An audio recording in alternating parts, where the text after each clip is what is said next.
किसी भी देश और समाज के लिए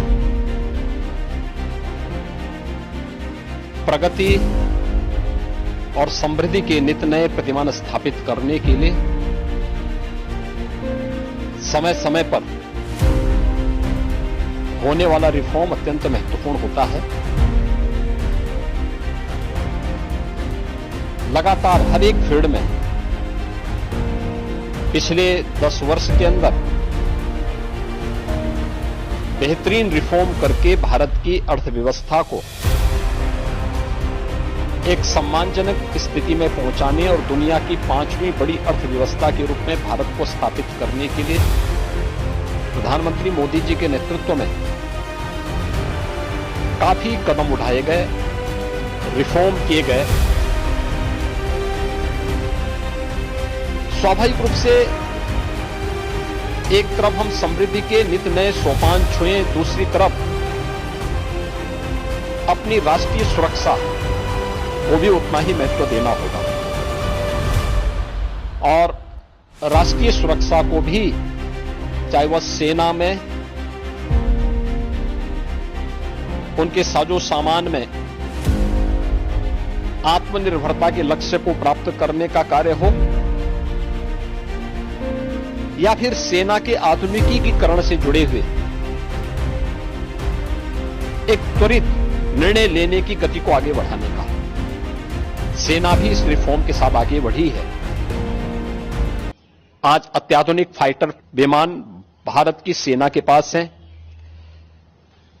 defence manufacturing corridor Uttar Pradesh और तमिलनाडु में विकसित हो रहा है। उत्तर प्रदेश में ही हमारे डिफेंस कॉरिडोर में 6 नोड में हजारों करोड़ रुपए का निवेश आया है।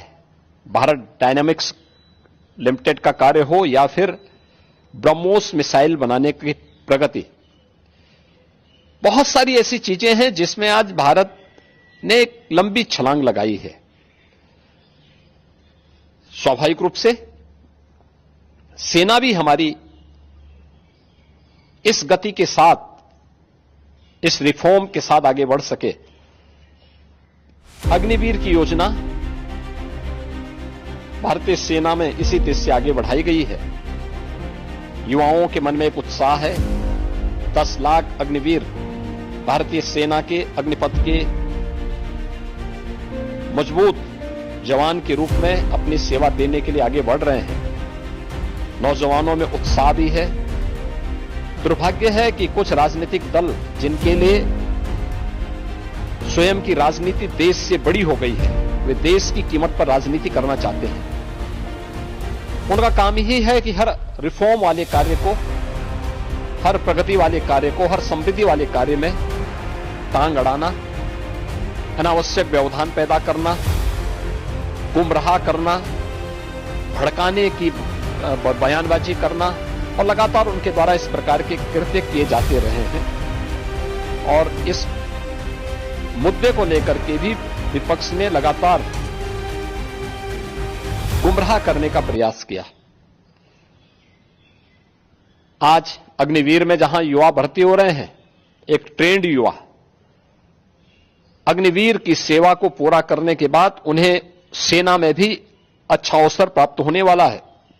पैरामिलिट्री में, सिविल पुलिस में और विभिन्न सेक्टर में भी उन्हें समायोजन करने के लिए व्यवस्था दी जा रही है। बीएसएफ ने, सीआरपीएफ ने, सीआईएसएफ ने, अन्य तमाम हमारे जो पैरामिलिट्री हैं, उन्होंने भी इस बात की घोषणा की है और उत्तर प्रदेश सरकार ने भी इस बात को कहा है कि अग्निवीर की योजना जैसे आगे बढ़ती है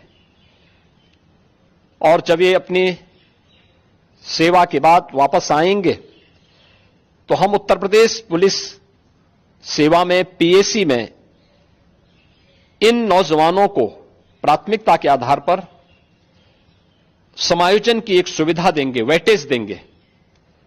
उनके लिए एक निश्चित आरक्षण की सुविधा हम अपनी सेना, अपनी पुलिस में उपलब्ध करवाएंगे। एक ट्रेन मैन पावर हमें मिलेगा, अनुशासित युवा हमें मिलेगा और इसका लाभ राज्य लेने के लिए पूरी तरह हम लोग प्रतिबद्ध होंगे कि उन ट्रेंड युवाओं को हम आगे बढ़ा सकें।